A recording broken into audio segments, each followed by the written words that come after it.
News first channel ಹಾಗೂ ಡಿಜಿಟಲ್ನಲ್ಲಿ ಜಾಹೀರಾತು ನೀಡಲು ಈ ನಂಬರ್ಗೆ ಸಂಪರ್ಕಿಸಿ. ಧರ್ಮಸ್ಥಳಕ್ಕೆ ಅಂಟಿಕೊಂಡಿರುವಂತಹ ಕಳಂಕವನ್ನ ತೊಳೆಯೋಕೆ ಕೇಸರಿ ಪಡೆ ಧರ್ಮ ಯುದ್ಧಕ್ಕೆ ಇಳಿದಿದೆ. ಲಕ್ಷಾಂತರ ಸ್ವಾಭಿಮಾನಿ ಹಿಂದೂಗಳ ಸಮ್ಮುಖದಲ್ಲಿ ಧರ್ಮಸ್ಥಳ ಚಲೋ ನಡೆಸಿ ಶಕ್ತಿ ಪ್ರದರ್ಶನ ಮಾಡಿದೆ. ಹಾಗೂ ಇಡೀ ಪ್ರಕರಣವನ್ನ ಎನ್ಐಎಗೆ ಒಪ್ಪಿಸಬೇಕು ಅಂತ ಹೇಳಿ ಸರ್ಕಾರವನ್ನ ಆಗ್ರಹಿಸಿ ತರಾಟೆಗೆ ತೆಗೆದುಕೊಂಡಿದೆ.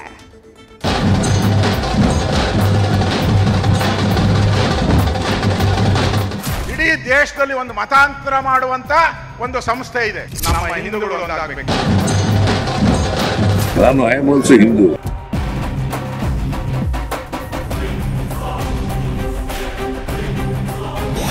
ಧರ್ಮದ ಉಳಿವಿಗಾಗಿ ಕೇಸರಿ ಪಡೆ ಧರ್ಮಸ್ಥಳ ಚಲೋ. ಶ್ರೀ ಕ್ಷೇತ್ರದಲ್ಲಿ ಸ್ವಾಭಿಮಾನಿ ಹಿಂದೂಗಳ ಶಕ್ತಿ ಪ್ರದರ್ಶನ.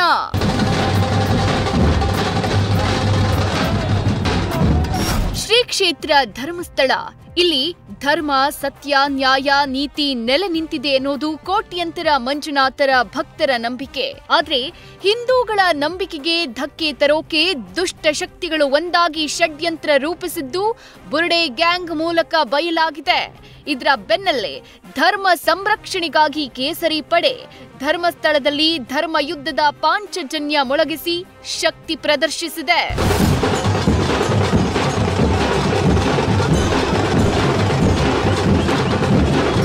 ಧರ್ಮಸ್ಥಳದ ವಿರುದ್ಧ ಷಡ್ಯಂತ್ರದ ಹಿಂದೆ ವಿದೇಶಿ ದುಷ್ಟಶಕ್ತಿಗಳ ದೊಡ್ಡ ಕೈವಾಡ ಇದೆ ಎನ್ನುವುದು ಬಿಜೆಪಿ ನಾಯಕರ ಆರೋಪ. ಹೀಗಾಗಿ ಪ್ರಕರಣವನ್ನ ಎನ್ಐಎ ತನಿಖೆಗೆ ಆಗ್ರಹಿಸಿ ಇವತ್ತು ಕೇಸರಿ ಪಡೆ ಧರ್ಮಸ್ಥಳ ಚಲೋ ಯಾತ್ರೆ ಹಮ್ಮಿಕೊಂಡಿತ್ತು. ಈ ಹಿನ್ನೆಲೆ ಇಡೀ ಧರ್ಮಸ್ಥಳ ಸಂಪೂರ್ಣ ಕೇಸರಿಮಯವಾಗಿತ್ತು. ಧರ್ಮಸ್ಥಳದಲ್ಲಿ ಬೃಹತ್ ಜಾಗೃತಿ ಸಮಾವೇಶ ನಡೆಸುವ ಮೂಲಕ ರಾಜ್ಯ ಸರ್ಕಾರಕ್ಕೆ ಎಚ್ಚರಿಕೆ ಸಂದೇಶ ರವಾನಿಸಿದೆ. ಇನ್ನು ಸಮಾವೇಶಕ್ಕೂ ಮೊದಲು ಸುರಿಯೋ ಮಳೆಯಿಂದಲೇ ವಿಜಯೇಂದ್ರ ಸೇರಿದಂತೆ ಹಲವು ನಾಯಕರು ಧರ್ಮಸ್ಥಳದಲ್ಲಿ ಪಾದಯಾತ್ರೆ ನಡೆಸಿದ್ರು. ಬಳಿಕ ದೇಗುಲಕ್ಕೆ ತೆರಳಿ ಮಂಜುನಾಥನ ದರ್ಶನ ಪಡೆದು ಧರ್ಮ ರಕ್ಷಣೆಗಾಗಿ ಪ್ರಾರ್ಥಿಸಿದ್ರು. ಮಂಜುನಾಥೇಶ್ವರ ಸನ್ನಿಧಿಯಲ್ಲಿ ಇಷ್ಟೇ ಪ್ರಾರ್ಥನೆ ಮಾಡಿದ್ದೇನೆ. ಮುಂದಿನ ದಿನಗಳಲ್ಲಾದರೂ ಸಹ ಇಂಥ ನೀಚ ಬುದ್ಧಿಗಳಿಗೆ, ನೀಚ ಶಕ್ತಿಗಳಿಗೆ ಒಂದು ಇತಿಶ್ರೀ ಆಡಬೇಕು. ಧರ್ಮ ರಕ್ಷಣೆ ಆಗಬೇಕು.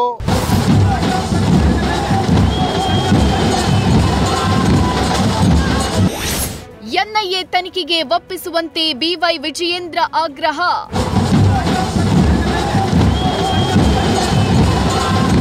ಧರ್ಮಸ್ಥಳ ದೇವಸ್ಥಾನದ ಬಲಭಾಗದ ಪಾರ್ಕಿಂಗ್ ಸ್ಥಳದಲ್ಲಿ ಬಿಜೆಪಿ ವತಿಯಿಂದ ಧರ್ಮ ರಕ್ಷಣಾ ಸಮಾವೇಶ ನಡೆಯಿತು. ವೇದಿಕೆ ಮೇಲಿದ್ದ ಎಲ್ಲ ಬಿಜೆಪಿ ನಾಯಕರು ಒಗ್ಗಟ್ಟು ಪ್ರದರ್ಶಿಸುವ ಮೂಲಕ ಷಡ್ಯಂತ್ರ ತನಿಖೆಯನ್ನ ಎನ್ಐಎಗೆ ಕೊಡುವಂತೆ ಒತ್ತಾಯಿಸಿದ್ರು. ಬಳಿಕ ಸಮಾವೇಶ ಉದ್ದೇಶಿಸಿ ಮಾತನಾಡಿದ ವಿಜಯೇಂದ್ರ, ಇದು ಬಿಜೆಪಿಯ ಹೋರಾಟ ಅಲ್ಲ, ಸ್ವಾಭಿಮಾನಿ ಹಿಂದೂಗಳ ಹೋರಾಟ. ಕೂಡಲೇ ಸಂಪೂರ್ಣ ತನಿಖೆಯನ್ನ ಎನ್ಐಎಗೆ ವಹಿಸುವಂತೆ ಆಗ್ರಹಿಸಿದ್ರು. ಜೊತೆಗೆ ಸೌಜನ್ಯ ಪ್ರಕರಣವನ್ನ ಮರು ತನಿಖೆ ನಡೆಸಿ ಅಂತ ಒತ್ತಾಯಿಸಿದ್ರು. ಇನ್ನು ವಿಪಕ್ಷ ನಾಯಕ ಆರ್ ಅಶೋಕ್ ಮಾತನಾಡಿ, ಬುರ್ಡೆ ಪ್ರಕರಣ ಮತಾಂತರ ಮಾಡೋ ಸಂಸ್ಥೆಯ ಪಿತೂರಿ ಇದು. ಹೀಗಾಗಿ ಧರ್ಮ ಉಳಿಸಲು ಒಗ್ಗಟ್ಟಾಗಿ ಹೋರಾಡೋಣ ಅಂತ ಕರೆ ನೀಡಿದ್ರು. ಈ ರಾಜ್ಯದ ಮುಖ್ಯಮಂತ್ರಿಗಳಿಗೆ ಕಿಂಚಿತ್ತಾದ್ರೂ ಕೂಡ ಕಾಳಜಿ ಇದ್ದಿದ್ರೆ ಯಾರು ಸಾಮಾಜಿಕ ಜಾಲತಾಣದಲ್ಲಿ ಧರ್ಮಸ್ಥಳ ಮಂಜುನಾಥೇಶ್ವರ ಅಣ್ಣಪ್ಪ ಸ್ವಾಮಿ ಬಗ್ಗೆ ಅಪಪ್ರಚಾರ ಮಾಡ್ತಾ ಇದ್ದರು 24 ಗಂಟೆಲಿ ಒದ್ದು ಒಳಗೆ ಹಾಕ್ಬೇಕಾಗಿತ್ತು. ಆ ಕೆಲಸ ಈ ಅಯೋಗ್ಯ ಕಾಂಗ್ರೆಸ್ ಸರ್ಕಾರ ಮಾಡಲಿಲ್ಲ. ಇವತ್ತು ಸೌಜನ್ಯ ಹತ್ಯೆ ಪ್ರಕರಣ ಇವತ್ತು ಮರು ತನಿಖೆಗೆ ರಾಜ್ಯ ಸರ್ಕಾರ ಘೋಷಣೆ ಮಾಡಲಿದ್ದ ತಕ್ಷಣ ಆ KGF ಏನು ಇಲ್ಲ ಈ ಸಿನಿಮಾದ ಮುಂದೆ. ಇದು ಅಂತ ದೊಡ್ಡ ಸಿನಿಮಾನ ತಯಾರು ಮಾಡಿದ್ದಾರೆ. ಡೈರೆಕ್ಟರ್ ಯಾರೋ ಇರ್ಬೋದು, ಆದರೆ ಪ್ರೊಡ್ಯೂಸರ್ ಮಾತ್ರ ಕಾಂಗ್ರೆಸ್ ಅವರೇ. ಇದು ಇಡೀ ದೇಶದಲ್ಲಿ ಒಂದು ಮತಾಂತರ ಮಾಡುವಂತ ಒಂದು ಸಂಸ್ಥೆ ಇದೆ. ಅದರ ಪಿತೂರಿ ಇದು. ಇವತ್ತು ಧರ್ಮಸ್ಥಳ, ನಾಳೆ ಮಾರಮ್ಮ, ಗಣ್ಣಮ್ಮ ಎಲ್ಲ ಅಮ್ಮಗಳನ್ನು ಶುರು ಮಾಡ್ಕಂತಾರೆ ಇವರು. ಇದು ಎಚ್ಚರಿಕೆಯನ್ನ ಇವತ್ತಿರಬೇಕು. ಅದಕ್ಕೋಸ್ಕರ ನಾವು ಇವತ್ತು ಇಷ್ಟೊಂದು ದೊಡ್ಡ ಸಮಾವೇಶವನ್ನು ಮಾಡಿರ್ತಕ್ಕಂಥದ್ದು. ಉದ್ದೇಶ ನಮ್ಮ ಹಿಂದೂಗಳು ಒಂದಾಗಬೇಕು.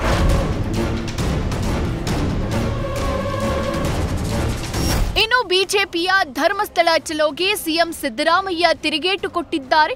ಬಿಜೆಪಿಯವರು ರಾಜಕೀಯ ಲಾಭಕ್ಕಾಗಿ ಈ ರೀತಿ ಮಾಡ್ತಿದ್ದಾರೆ, ನಾನು ಕೂಡ ಹಿಂದೂನೇ ಅಂತ ಕೇಸರಿ ಪಡೆಗೆ ಟಕ್ಕರ್ ಕೊಟ್ರು. ಅವರು ರಾಜಕೀಯ ಮಾಡ್ತಾ ಇದ್ದಾರೆ. ಈಗ ಬಿಗಿನಿಂಗ್ ನಲ್ಲಿ ಯಾಕೆ ಮಾಡಲಿಲ್ಲ? SIT ಆದಾಗ ಯಾಕೆ ಮಾಡಲಿಲ್ಲ? ಆಮೇಲೆ ಬಹಳ ದಿನಗಳ ನಂತರ ಏನು ಸಿಕ್ಕಲ್ಲ ಅಂತ ಗೊತ್ತಾದ್ಮೇಲೆ ಆಮೇಲೆ ಮಾಡಕ್ ಶುರು ಮಾಡಿದ್ರು ಅಲ್ವಾ? ಸೊ ಇದು ಡೋಂಗಿತನ ಅಲ್ವಾ? ಬಿಜೆಪಿಯವರು ಅವ್ರು ಏನ್ ತಿಳ್ಕೊಂಡಿದ್ದಾರೆ, ಹಿಂದುತ್ವ ಗಟ್ಟಿಯಾಗ್ತದೆ, ಹಿಂದೂಗಳಿಗೆಲ್ಲ ಒಟ್ಟಾಗ್ತಾರೆ ಅಂತ ಅನ್ಕೊಂಡಿದ್ದಾರೆ. ನಾನು ಐ ಆಮ್ ಆಲ್ಸೋ ಹಿಂದೂ.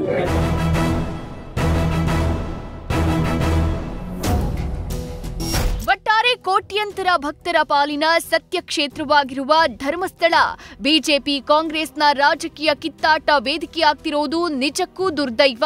ಆದಷ್ಟು ಬೇಗ SIT ತನಿಖೆಯನ್ನ ಪೂರ್ಣಗೊಳಿಸಿ ಅಸಲಿ ಸತ್ಯವನ್ನ ರಾಜ್ಯದ ಮುಂದಿಡಬೇಕಿದೆ. Ganapati, news first, Dharmasthala. News first ನಿರ್ಭೀತಿಯಿಂದ ನಿಮ್ಮ ಪರವಾಗಿ.